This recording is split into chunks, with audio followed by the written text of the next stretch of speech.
एक महिला आपल्या जवान मुलासोबत शिमला फिरायला जाते आणि फिरणे झाल्याच्या नंतर ते वापस येतात. वापस आल्याच्या 5 महिन्यानंतर अचानक तिच्या पोटामध्ये दुखायला लागते. तेव्हा तिचा पती तिला हॉस्पिटलमध्ये घेऊन जातो. डॉक्टर हॉस्पिटलमध्ये गेल्यावर तिची तपासणी करतात. डॉक्टर म्हणतात, तुमची पत्नी गर्भवती आहे. जेव्हा ही गोष्ट तिचे पती ऐकतो तेव्हा तो आपल्या पत्नीला खूप रागाने पाहतो आणि तो हॉस्पिटलमधून रागाने घरी येतो. घरी आल्यानंतर तो तिच्या पत्नीला जाब विचारतो की मी 7 महिन्यापासून तुझ्यासोबत काही केलेले नाही, तर हे तुझ्या पोटात वाढणारे बाळ कुणाचे आहे? पहिल्यांदा तर ती महिला अगदी शांत उभी राहते. त्यानंतर तिचा पती तिच्यावर दबाव आणतो आणि विचारतो. तेव्हा ती त्याला जे काही सांगते ते ऐकून त्याच्या पायाखालची जमीन सरकते. तर मित्रांनो, आजची कहाणी ऐकल्यावर तुम्हालाही ऐकून हैराणी वाटेल. त्यासाठी ही कहाणी शेवटपर्यंत ऐका. आणि तुम्ही जर माझ्या चॅनेलवर नवीन असाल तर प्लीज माझ्या चॅनेलला सबस्क्राईब करा, लाईक करा, शेअर करा. खरं तर मित्रांनो, ही कहाणी दिल्लीची आहे. तिथे एक व्यक्ती राहत होता. त्याचं नाव विजय होतं आणि त्याचे वय 50 ते 55च्या दरम्यान होते. त्याच्या पत्नीचे नाव नेहा होते आणि त्याचा एक मुलगा पण होता. त्याचं नाव राजन होतं. राजन अमेरिकेमध्ये राहून एका IT कंपनीमध्ये जॉब करत होता आणि नेहमी आपल्या आईवडिलांना फोन करून त्यांच्याशी बोलत असे. आणि इकडे त्याचे वडील पण एका ऑफिसमध्ये मॅनेजर म्हणून काम करत होते. त्यामुळे त्यांच्या कुटुंबात पैशाची कमी नव्हती आणि ते आपलं जीवन चांगल्या पद्धतीने जगत होते. काही दिवसानंतर विजयची पत्नी आजारी पडते आणि काही दिवसातच तिचा मृत्यू होतो. याची माहिती विजय आपला मुलगा राजन याला देतो आणि राजन अमेरिकेहून विमानाने येतो आणि आपल्या आईचा अंतिम संस्कार करतो. त्याच्या घरामध्ये आता दुःखाचं वातावरण होतं. पण जशी जशी वेळ जाऊ लागल्या त्यानुसार परिस्थिती सुधारू लागली होती आणि आता विजय पण आपल्या कामावर जातो आणि आपले रुटीनचे काम करत असतो.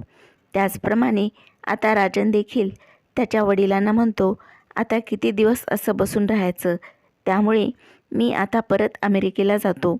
त्यावर त्याचे वडील त्याला परवानगी देतात आणि राजन अमेरिकेला जातो. अमेरिकेमध्ये त्याची गर्लफ्रेंड रश्मी ही त्याच्यासोबत लिव्हिंगमध्ये राहत असते आणि आता राजन आपल्या आईचे दुःख विसरून आपल्या कामाला लागला होता. असेच काही महिने जातात.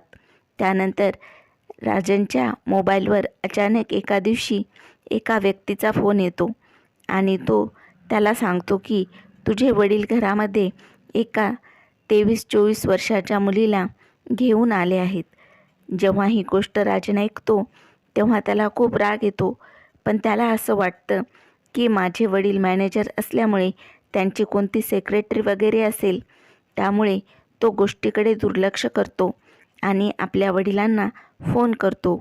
वडिलांना जेव्हा बोलतो तेव्हा वडील म्हणतात, हो हे खरे आहे, पण ती माझी सेक्रेटरी आहे, याचा पलीकडे काही नाही, असं ते राजनला सांगतात.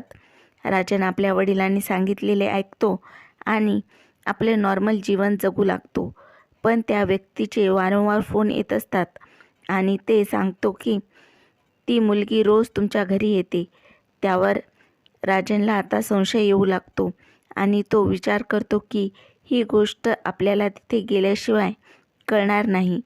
त्यामुळे तो अमेरिकेहून दिल्लीला निघतो. मुलाला अचानक आलेले पाहून विजय घाबरतो. राजन घरी आल्यावर पाहतो तर एक 24 वर्षाची अतिशय सुंदर अशी मुलगी त्याच्या घरात त्याला दिसते. त्यावर तो आपल्या वडिलांना विचारतो, ही कोण आहे? तर विजय म्हणतो की ही माझी सेक्रेटरी आहे. त्यावर राजन म्हणतो, जर सेक्रेटरी आहे तर ती आपल्या घरात काय करत आहे आणि ही तुमची सर्व कामे का करते, घरातील जेवण का बनवते, असा प्रश्न केल्यावर विजयला वाटते आता आपली चोरी पकडली गेली आहे. तो त्याला म्हणतो की तुझी आई गेल्यानंतर आणि तू पण अमेरिकेला गेल्यानंतर मी एकटा पडलो होतो. आता माझा सांभाळ करणारे, माझ्यासोबत राहणारं कोणी नव्हतं. त्यामुळे मला असं वाटलं की कुणीतरी आपल्यासोबत असावं. यासाठी ही खुशबू आहे. तिचा पण तलाक झाला होता, त्यामुळे मी तिच्याशी लग्न केलं. हे ऐकून राजनला खूप राग येतो आणि तो आपल्या वडिलांना म्हणतो की या वयात तुम्ही आपल्यासाठी सून आणायला हवी, पण तुम्ही पत्नी घेऊन आला आहात. त्यावर विजय म्हणतो, सून तर आणली असती, पण जे सुख मला माझी पत्नी देऊ शकते ते सून नाही देऊ शकत होती. आता राजन समजून गेला होता की त्याच्या वडिलाला काय पाहिजेत होतं. तो शांत राहतो, परंतु तो आतल्या आत आपल्या मनात राग व्यक्त करत असतो. पण आता विजयला असं वाटत असतं की आपली पत्नी खुशबू आणि राजन यांच्यामध्ये जिव्हाळा प्रेम निर्माण व्हावं. परंतु राजन आपल्या नव्या आईला पसंत करत नव्हता आणि तो तिला खुशबू नावानेच हाक मारत होता. असे तसे 20 दिवस निघून जातात. त्यानंतर राजन आपल्या वडिलांना म्हणतो की आता मी अमेरिकेला निघून जात आहे आणि पुन्हा कधीही परत दिल्लीला येणार नाही. हे ऐकून विजयला खूप वाईट वाटतं. तो आपल्या मुलाला अडवण्यासाठी प्रयत्न करतो व त्याला इमोशनल ब्लॅकमेल करतो. त्यावर राजन काही दिवस राहण्याचे ठरवतो. मग असेच काही दिवस जात असतात आणि आता खुशबू आणि राजनमध्ये थोड्या थोड्या संवाद होण्यास सुरुवात होते. यावर विजय खूप खुश असतो, कारण त्याला असे वाटते की आता एक ना एक दिवस माझा मुलगा तिला आपली आई म्हणून स्वीकार करेल. आता राजन आणि नेहा यांच्यामध्ये हळूहळू जवळीक वाढू लागली होती. विजय खुश होता की आता त्याचा परिवार पुन्हा एकदा पूर्ण होणार. आणि एक दिवस राजन आपल्या वडिलांना म्हणतो, आता मी भारतामध्ये आलोच आहे, तर मला असं वाटतं की मी शिमला फिरून यावं. यावर त्याचे वडील म्हणतात, हो, तू फिरून ये. हे ऐकताच खुशबू आपल्या पती विजयला म्हणते की माझी पण खूप इच्छा होती की मी कधी शिमल्याला जावे, तर मी पण राजनसोबत जाऊ का? यावर राजन म्हणतो की तुला तर शिमला जायचं असेल तर तू जा, मी येणार नाही, कारण मी तुझ्यासोबत कुठेही जाणार नाही. खुशबू खूप विनंती करते आणि त्याला अशा काही गोष्टी बोलते की त्यामुळे राजन तिला घेऊन जाण्यास तयार होतो. तेव्हा खुशबू आपल्या पतीला विचारते की मी राजनसोबत जाऊ शकते का? त्यावर तिचा पतीला असं वाटतं की दोघे जर शिमल्याला फिरायला गेले तर यांच्यामध्ये आणखीन प्रेम वाढेल आणि माझा मुलगा हिला आपली आई म्हणून स्वीकारेल. असा विचार करून विजय तिला राजनसोबत जाण्याची परवानगी देतो आणि आता खुशबू आपलं सामान वगैरे पॅक करून राजनसोबत शिमला जाण्यासाठी निघते. आणि राजन खुशबू जेव्हा शिमल्यामध्ये जातात तेव्हा एक दिवस निघून जातो, दुसरा दिवस जातो. त्यानंतर तिसऱ्या दिवशी राजन हॉटेलच्या रूममध्ये येताना एक ड्रिंकची बॉटल घेऊन येतो आणि रूममध्ये बसून ड्रिंक करत असतो. त्यावर त्याची आई खुशबू त्याला म्हणते, तू हे काय करत आहेस? ते खूप वाईट आहे आणि मला माहीत नव्हतं की तू ड्रिंकसुद्धा करतोस. त्यावर राजन तिच्यावर रागावतो आणि तिला म्हणतो, तुला माझ्याशी काही करायचं नाही तेव्हा तू तुझ्या कामाशी मतलब ठेव. माझी आई बनण्याची गरज नाही. त्यावर बिचारी खुशबू शांत बसते आणि जाऊन आपल्या बेडवर झोपते. आता रात्रीचे 12 वाजत असतात. खुशबू झोपलेली असताना राजन तिच्याजवळ जातो आणि तिच्यासोबत झोपतो. तेव्हा तो तिच्या शरीराला इथे तिथे स्पर्श करू लागतो. त्याला दारूच्या नशेमध्ये असे वाटते की ती आपली गर्लफ्रेंड रश्मीच आहे. आता जी खुशबू होती ती पण तरुण होती आणि तिला पण कोणी तरुण मुलगा भेटला होता आणि ती पण स्वतःला आवरू नाही शकली. आणि आता राजन तिच्यासोबत एक पती आपल्या पत्नीसोबत जे काही करते ते राजन खुशबूसोबत करत होता. हे करत असताना राजनला कळतं की ही माझी गर्लफ्रेंड नाही, तरी पण तो थांबला नाही. तो तिच्यासोबत पूर्ण रात्रभर खेळत असतो आणि दुसऱ्या दिवशी सकाळी त्याची गर्लफ्रेंड रश्मीचा त्याला फोन येतो. ती त्याला विचारते की तू अमेरिकेला कधी येणार आहेस? त्यावर राजन म्हणतो की मी आता काही दिवस इथेच आहे, कारण मी फिरायला आलो आहे. त्यावर रश्मी त्याला म्हणते की तू एकटाच फिरायला जाणार होतास तर मला फोन करायचं, मी पण आले असते तुझ्यासोबत. त्यावर तो म्हणतो मी एकटा नाही तर माझ्या वडिलांची पत्नी ही सुद्धा माझ्यासोबत आहे. त्यावर रश्मीला खूप राग येतो आणि ती त्याला म्हणते तू तर तिला पाहणं देखील पसंत करत नव्हतास, पण आता तू तिच्यासोबत फिरायला कसं जाऊ शकतोस. आणि रश्मी त्याच्यावर खूप रागावते आणि फोन कट करते. परंतु आता राजननी खुशबूसोबत जे काही रात्री केलं ते दिवसा देखील करतो आणि हे एकच नाही तर 2-3 रात्र आणखीन, म्हणजे एक पूर्ण आठवडाभर ते दोघं एकत्र असतात आणि पती पत्नीसारखे सोबत राहत असतात. आणि आठवड्यानंतर ते हॉटेलमधून चेकआउट करतात आणि दिल्लीला परत येतात. दिल्लीला परत आल्यावर ते आपलं सामान्य जीवन जगत असतात. पण आता राजन अमेरिकेला जायचं नाव घेत नव्हता आणि त्याला सतत हॉटेलमध्ये खुशबूसोबत घालवलेल्या क्षणाची आठवण येत होती.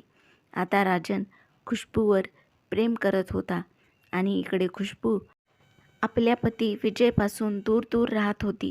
ही गोष्ट विजयला समजत होती की जेव्हापासून ती फिरून आली तेव्हापासून ती माझ्यापासून दूर होत आहे. तरी पण तो या गोष्टीवर दुर्लक्ष करतो. असेच 6-7 महिन्याचा वेळ जातो आणि अचानक एका दिवशी खुशबूच्या पोटामध्ये दुखायला लागते. विजय आपल्या पत्नीला घेऊन दवाखान्यामध्ये जातो. त्यानंतर डॉक्टर तपासणी करतात आणि विजयला म्हणतात की तुमची पत्नी गर्भवती आहे. त्यावर विजयला खूप राग येतो आणि तो तिच्याकडे रागाच्या नजरेने पाहतो. तू घरी आल्यावर तिला विचारतो किती दिवसापासून तू माझ्यापासून दूर आहेस, मग हे कसं काय घडू शकतं. यावर खुशबू काही बोलत नाही. ती अगदी अशांत होऊन जाते आणि थोड्या वेळानंतर ती आपल्या पती विजयला म्हणते की हे जे बाळ आहे ते तुमचं नसून ते तुमचा मुलगा राजन याचा आहे आणि आता मी राजनसोबतच राहणार आहे. आम्हाला दोघांना एकमेकांशी लग्न करायचे आहे. त्यावर विजय म्हणतो मी असं होऊ देणार नाही. मी माझ्या मुलाचं लग्न एका घटस्फोटितेशी होऊ देणार नाही आणि तसेही तू माझ्याशी लग्न केलेले आहेस, त्यामुळे तू माझी पत्नी आहेस आणि एक आई असून तू आपल्या मुलासोबत असं कसं करू शकतेस. आता त्याच्या घरामध्ये वादंग सुरू झाला होता आणि विजय एका रूममध्ये, खुशबू एका रूममध्ये आणि त्याचा मुलगा राजन एका रूममध्ये झोपत होते. परंतु आता खुशबूला समजत नव्हतं की तिने आपल्या पतीजवळ जावं की आपल्या प्रेमी मुलगा राजनजवळ जावं. आता खुशबू आणि राजन मिळून एक प्लॅन बनवतात आणि रात्रीला विजय जेव्हा आपल्या रूममध्ये झोपलेला असतो तेव्हा राजन आणि खुशबू त्याच्या रूममध्ये जातात आणि त्याच्या तोंडावर उशी दाबून त्याला मारून टाकतात. आणि सकाळी उठून राजन आपल्या वडिलांचा मृतदेह कारमध्ये घेऊन जातो आणि एका मोठ्या कचऱ्याच्या ठिकाणी टाकून येतो आणि त्यावर आणखीन कचरा टाकून तो घरी परत येतो. आणि आता खुशबू आणि राजन पती पत्नीसारखे घरामध्ये राहत असतात. 2-3 दिवसानंतर कचरा उचलणारे JCB घेऊन तिथे कचरा उचलत असतात आणि ट्रॉलीमध्ये टाकत असताना विजयचा मृतदेह खाली पडतो आणि क्षणात तिथे गर्दी जमा होते आणि ही बाब पोलिसांना कळविण्यात येते. त्यानंतर पोलीस घटनास्थळी पोहोचतात व पंचनामा केल्याच्या नंतर विजयचा मृतदेह ताब्यात घेतात. चौकशी दरम्यान त्यांना असे समजते की या व्यक्तीचे नाव विजय आहे आणि ती एका कंपनीमध्ये मॅनेजरचे काम पाहते आणि काही दिवसापूर्वी एका महिलेशी विवाह केला आहे. त्यानंतर पोलिसांना कळण्यास वेळ लागत नाही की या घटनेची त्या महिलेचा काहीतरी संबंध आहे. त्यामुळे ते विजयच्या घरी पोहोचतात. तेव्हा खुशबू आणि राजन तेथे आढळून येतात. त्यावर पोलीस त्यांच्याशी विचारपूस करतात. तेव्हा दोघेही उडवाउडीची उत्तरे देतात आणि याबद्दल आम्हाला काही माहीत नसल्याचे सांगतात. परंतु पोलीस त्या दोघांना ताब्यात घेऊन कसून चौकशी करतात. तेव्हा खुशबू तुटते आणि ती कशी विजयला भेटली आणि त्यानंतर त्याने लग्न केलं, कशी ती आपला मुलगा राजनसोबत शिमलाला फिरायला गेली आणि हॉटेलमध्ये काय घडलं आणि या सर्वांना विजयचा विरोध असल्यामुळे त्यांनी कशा प्रकारे विजयची हत्या केली हे पोलिसांना पूर्ण हकीकत सांगितल्यानंतर पोलिसांनी त्यांच्यावर कारवाई सुरू केली. पण त्याआधी तुमचे या घटनेवर काय मत आहे ते कमेंटमध्ये सांगा. धन्यवाद.